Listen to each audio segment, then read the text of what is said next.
Oh, so this week I wanted to have a chat about 100 Rats Devouring Tavern. Now this is a small, you can say, one-page RPG from the Raven Ridge Emporium. I believe this is a somewhat precursor to, I believe they said 1,000 Rats Devour a Town, which after playing this, I'm kind of looking forward to.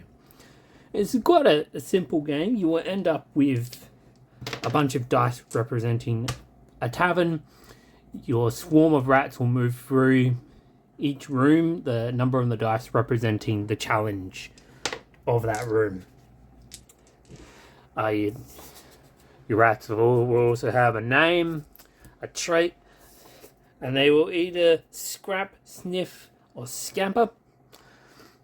And depending on what the challenge in the room is and what traits they have, you can get more or less dice to go through the room. And as you go through the rooms, you will gather food, which you will have to feed your rats, and you will gather more rats. It's an interesting balancing act. The more rats you have, the more food they require to feed. But obviously, it gives you more dice where you have less food in the... when you start running out of food and rats start dropping off, things can spiral out of control pretty fast. So, ending this first thing, I quite recommend. I believe this game is a sort of pay what you want, so I recommend picking it up and giving it a go. It does accommodate 1 to 4 players, which is kind of nice. Again, we ended up playing this sort of when we were missing a few people, and had a blast. But I thought I might as well also have a quick playthrough. So, starting off, you'll grab 12 dice to make your tavern. I believe you put 4 of them aside.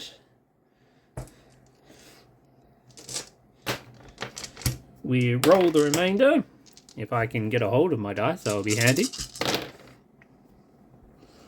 Then place... I choose one of the dice with a number greater than 1. We didn't actually get any 1s. We got lots of 5s. Which means this guy's got one hell of a kitchen. So we're going to take one of those as our central dice. And then we place them in the center of the play area. Place the remaining dice with the following placement rules. They must be next to a dice with the nearest number of pips. Dice with pips cannot be next to each other. Dice with 1 pip cannot be next to each other. The dice cannot be placed, it is removed. So we're going to have 5s coming out. Let's have our 4s coming out this way, and we'll have our 3s continuing on, friends. So with the 4 dice we put aside, 2 of them become 1s, 1 becomes a 6, and another becomes a 5. So I'm going to place another 5 in the central courtyard, 6 going off this way, and let's put our 1s at the end of the thing. I'm just going to roll up my rats. We'll roll 1 for an example. So his name, from column 3, 4, cheddar. His trait, column 2, 2, he's baby-faced. And I think cheddar baby-faced is a sniffer.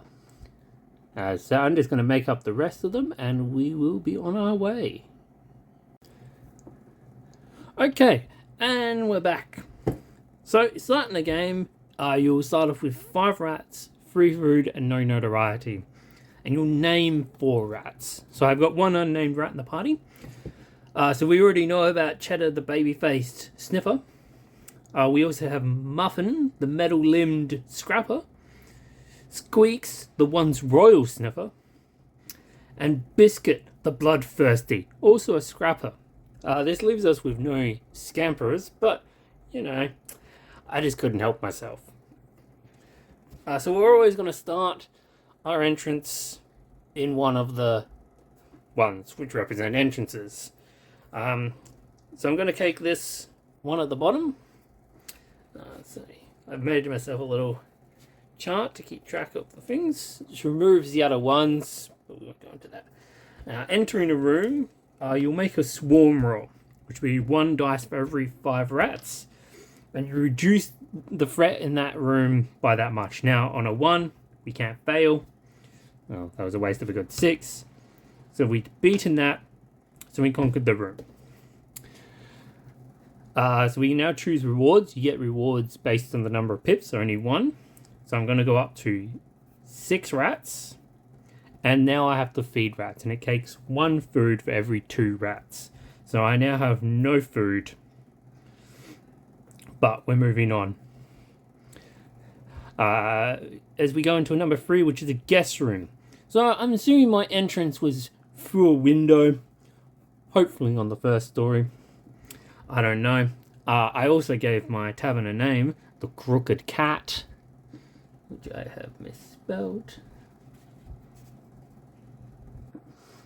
Yeah, we'll worry about it.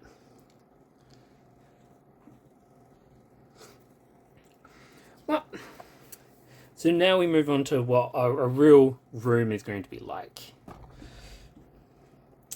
So we can go into a room adjacent to one we're already in. So we're here, so we're going to go into a 3. So the first thing we're going to do is make a swarm roll. As I said, a 3 represents a guest room. So in here, I think there's just a man snoring away in his bed. And let's see if we can take care of him before we have to wake up. A 5, we do. So we take out that room completely. I'm going to take my reward in 3 things of food, which will take us up to 3 and back to 0 once we feed all our rats, as we devour away the sleeping man silently. No one knows what's happened. As we burst out of this guest room, we come onto the main floor, tavern floor. Over here, quiet night, nothing going on. A few sailors, drunken, swaying around. Not too much threat. Let us see if we can reduce this. Also, when we conquer rooms, we gain notoriety, so we should be at 2. I'm not 100% sure if you get notoriety for your entrance, but we're just going to count that as anyway. So if my swarm roll is ever below that, we will introduce a new threat. But onto this guest room, onto the tavern floor with the drunken sailors. We're on a roll. We reduced the threat by 6. So, again, 0. Drunken sailors don't know what hits them as we swarm out and devour them all. So 4 rewards, so this will give us a new notoriety. I'm going to keep that all in food, because we're going to have to feed our rats. It leaves us 1 food. But this leaves us some space to grow in the future. Especially given we're about to punch into the first kitchen, which is number 5. As you see, this place has a massive, massive kitchen. The Crooked Cat is crazy that way. So this first kitchen, it's fairly lazy. I think this is the bar side of the kitchen. Bartender's just not really paying attention. He's just sliding drinks out to the sailors who come into the room. And so let's make a swarm roll. 1, okay.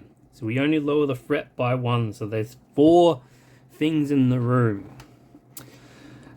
Oh, well, we got some work cut out for us. So, now actually getting into the mechanics of the game, making a roll. So, I'll take one of my rats. I can make 4 rolls, 1 for each of my named rats. How they're dealing with the situation. If on a 1 to 3, they're just going to fail. On a 4 to 5, they'll gain a wound, but they'll reduce the obstacles by 1.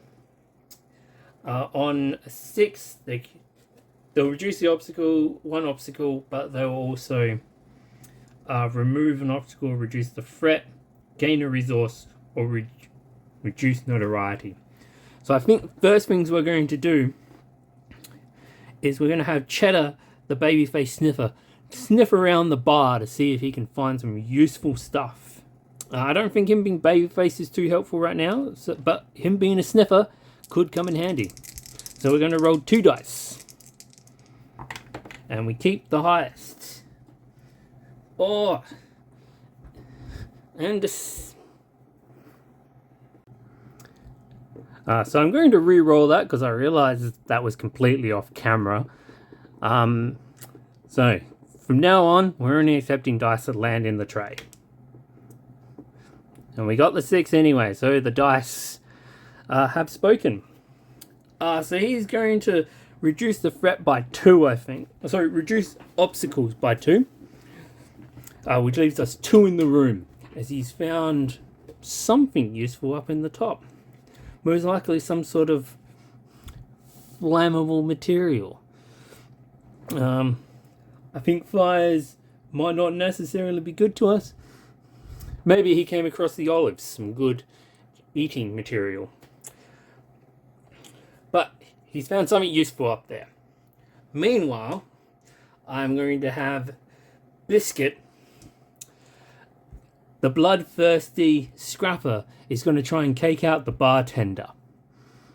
Well, I think I can justify 3 dice on this one with both his trait and his... I'm trying to remember what they called everything. Maybe trait and talent. Oh, habit. Habit, that's what I was looking for. And we see he just devours that. Well, he doesn't devour him, but rips into his chest like one of those rats trapped under a bucket. This will reduce the threat to the obstacles to 0, and we have conquered the room. Now that we can cake 5 resources, that was the 4th room, so we're on to 4 notoriety, as I think they're going to begin noticing our approach pretty soon. Let us cake 4 food and 1 more rat. Yes. Actually, if we cake 5 food, 6, and then in the next one we can start increasing the swarm. So we're going to end up with 2 food. Still at 6 rats, but we haven't no one's got wounded or injured. So we're moving on. So I think giving us some options, we're going to barge into the very central kitchen here. The heart of the operation. Here is a bustling live action kitchen. Chefs and assistants rushing everywhere. Pots, knives, very dangerous. And again, we only reduce the threat by 1, so we're at 4. But fresh off his previous kill, I reckon... Oh, well, that's also below our notoriety. So our notoriety is going to go to 0. And we're going to introduce a threat. So a threat, we're going to roll a d6.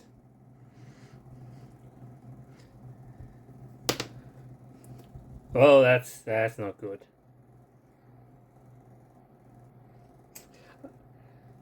I should have stuck to my own rule about rolling in the tray. That is, of course, Garfield, the Tomcat. I can't gain resources from successful rolls. Well, this could be somewhat the end of us. I believe our only good choice right now will be sending in our best fighter, Biscuit, the bloodthirsty scrapper. He ain't scared of any cat. He'll cake him on one-on-one. In the tray. In the tray. Oh, a 5. Means he's going to reduce the obstacles by 1, leaving us 3 in the room. But he will suffer a wound. Fight against the cat's not going too well. So we're going to send in reinforcements, being Muffin, the metal limb scrapper. Hopefully his already prosthetic limb will give him the fighting chance he needs against this terrifying, monstrous cat. And he does. So 6. So obviously we're going to have to take the 6 to reduce our threat by 0, as Muffin and Biscuit tag team the Tomcat down. Hopefully this has gone unnoticed in this overly frantic kitchen. Again, that only lowers our obstacles by 1, which leaves us 2 left to go. So I'm going to give Squeak, the once royal sniffer, a chance. He's not overly familiar with the kitchens from the castle, but he can potentially sniff out some good food and good materials to help us overcome our horribly wounds.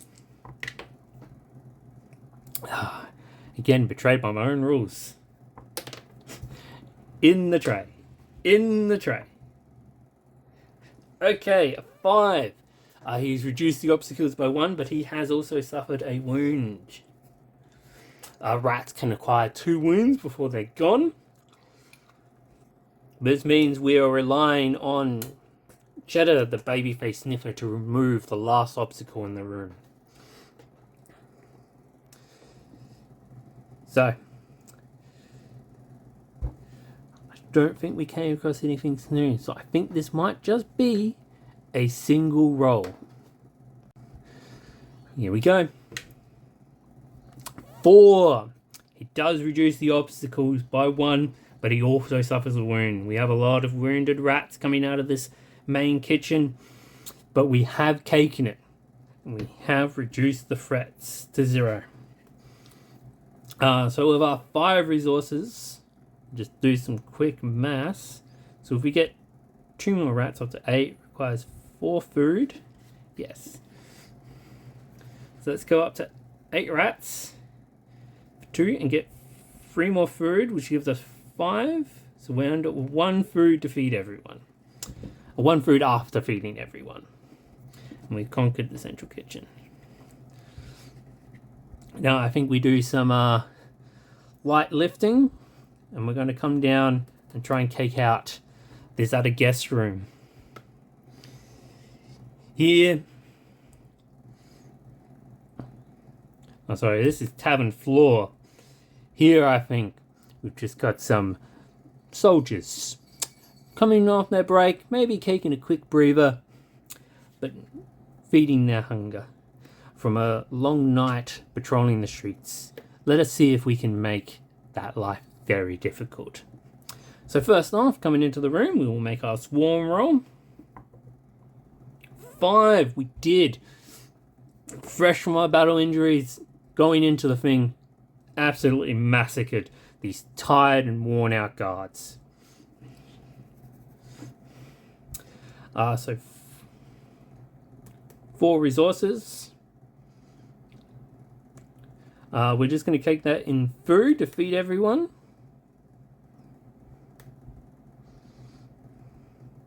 I really want to get up to 2 more rats. I think we need to try for some bigger things. That gives us 1 notoriety. Well, sorry, back to 1 notoriety as it reset to 0 from our unfortunate encounter with the Tomcat. So I think we're going to go up to here. We're going to try and make it to the 6. We're going to take the 5 here. Now 6 being a larder, so I think this is a more prep section of the kitchen. Big slabs of meat, prime for the picking. Let's have a look what we've got. Swarm roll coming in, only a 2. Could use a better swarm roll. Reduce our obstacles to 3. Now we're coming in here, we're trying to find the good stuff. Again, I'm going to send in my sniffers. Squeak, the once royal sniffer, is going to try and lead us through this place right into the larder. Ooh, pair of threes, that's not good. Unfortunately, we see the end to Squeak, the once royal, has lost his life in the fight. But not all is lost. As one lone chef has come out of nowhere and chopped down our rats, we will have vengeance. Biscuit, the bloodthirsty scrapper, will not let this go unanswered. 4. Oh, a real eye for an eye kind of deal here. That will cause him a second wound, which will cake him out.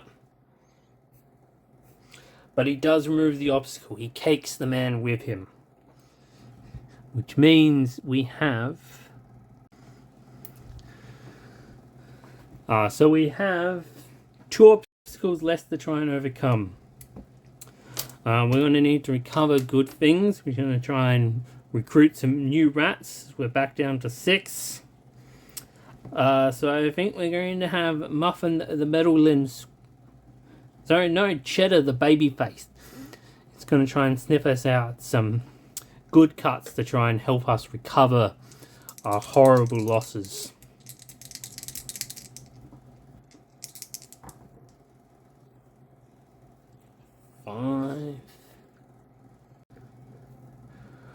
Well, kitchens are taking their toll. So, again, Cheddar the babyface suffers a second wound, which will kick him out, as he cakes one obstacle in his way. We're left with 1 obstacle in this room, and 1 rat left to try and cake it. So we're going to have Muffin the metal limbed. Now I think we've established there's no one left in the thing, so I think this just might be a single dice. So we suffered a lot of losses in this one, so I'm hoping Muffin can pull it through for us. I think we've already killed the chef. I'm not quite sure what the last obstacle is. Probably just the solid door into the larder we need to break through. And he does it. 6 with a bonus resource. I don't think I didn't mark that the loss of Cheddar. It's very sad. So we have 6 resources. 5 plus we can take 1 for the 6, as we only had 1 obstacle left to go. Which leaves us... I'll do some quick maths and I'll be back.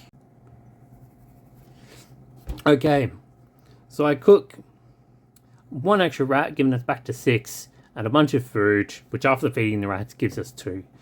Now I'm just going to have to make a bunch of extra rats before we break into the next room. Okay, so we're back with some extra rats. Introducing Meatball, the bloodthirsty scrapper. Waffles, the metal fork wielding scrapper. We're coming in for violence now.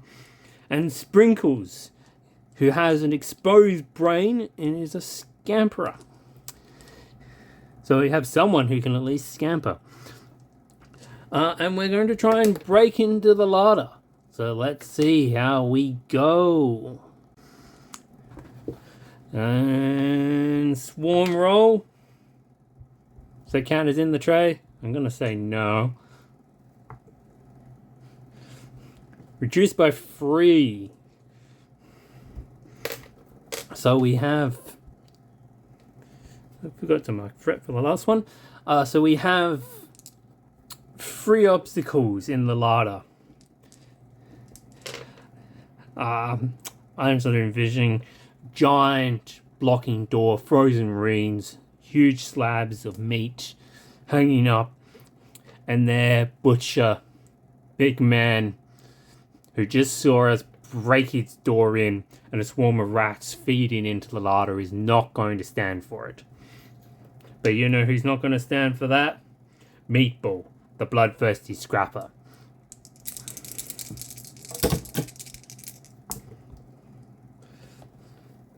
We have 5. So we reduce obstacles by 1, but Meatball suffered a wound.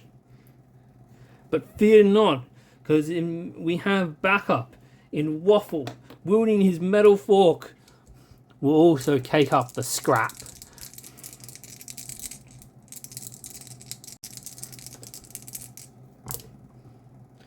And here we go. It's a good old 6. So we're going to reduce obstacles by 2. So the tag team of Meatball and Waffle cake down the enemy butcher. And we feast. 6 resources to work with. Again, I'm going to have to do some quick maths so we conquer the room. If we put... What's the most we can... How many more rats can we make? If we put all that into food, so we go up to 8. I think we might just do that. Let's cake it all in food. So we would be on 8. We have to feed them 5. So we have 5. That means as we come back down and we cake the rest of the kitchen out, we can potentially just overwhelm the rest of this kitchen. So what are we seeing? We're seeing the bar, we're seeing the prep area, we're seeing the main kitchen.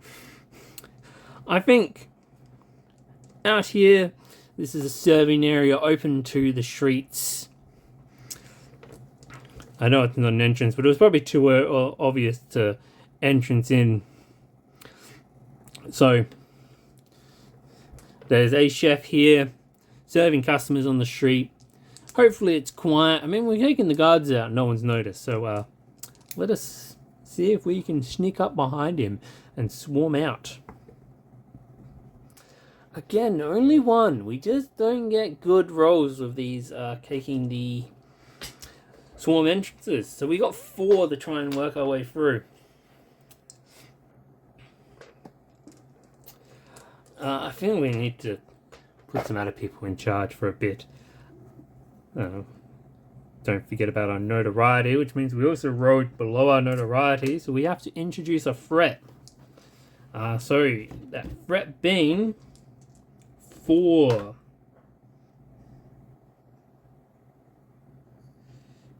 Delicious smells, of course. +1 food to feed rats, which I assume means would normally take 3 food to feed 6 rats, means I've got to feed them 4.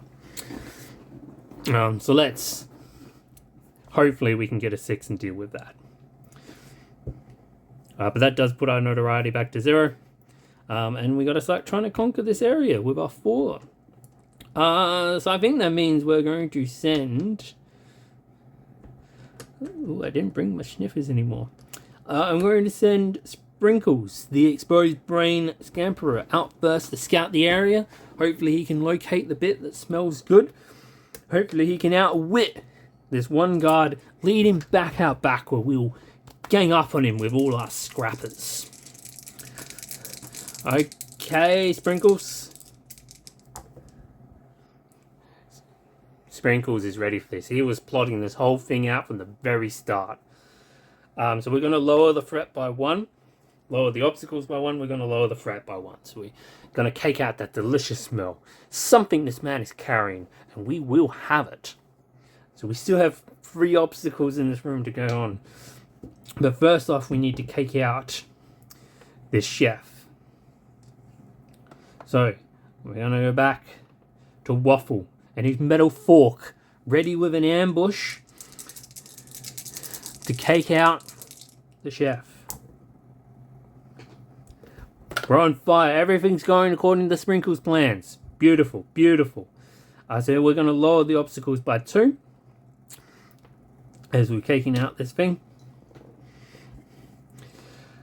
Which leaves us 1 obstacle in the room to cake out. So we're going to send Muffin the Metal Limbed. He's going to go into the new part of the thing. He's going to try and break down the awning so it drops onto the ground and hides us, so the general passers-by don't notice this swarm of rats conquering this kitchen. I don't really think this is a scrapping roll, but I do think we can justify the use of his metal limb.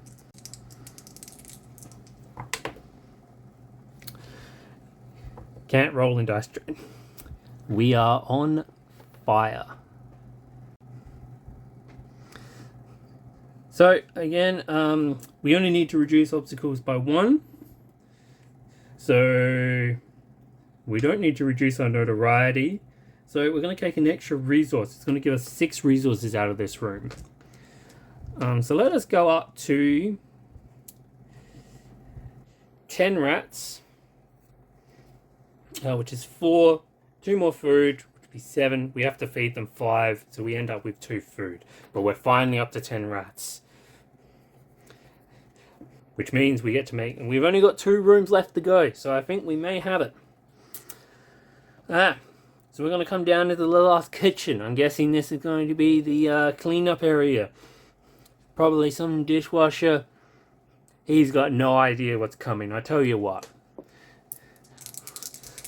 As this swarm of rats flies into the room. And we have our 5, and we just cake this room by force. We're just going to put all of that into food, which feeds our 10 rats. And we come across this last room, a guest room. Just a pair of lovers embracing each other. No idea of the horrors going on outside and about to swarm into and absolutely ruin their nights. And there it is. This tavern devoured. Next, a whole town. But yeah. So that is 100 rats devour a tavern, or in my case, 10 rats devour a tavern. So I quite enjoy the game. I don't know sort of how much replay it's got in it. It gets quite a bit of variety. I suppose how much you want to do journaling. It was quite fun this time, and it was quite fun the first time when I was playing with some of the guys. So, especially for the cost of it, I recommend picking it up and having it just in your back pocket to play sometime. I'd have to look how long that game cooked. Probably no more. Well, that was less than an hour. So, again, get your rats together. Prepare to cake out the kitchen. That's me, Captain Steel, signing out.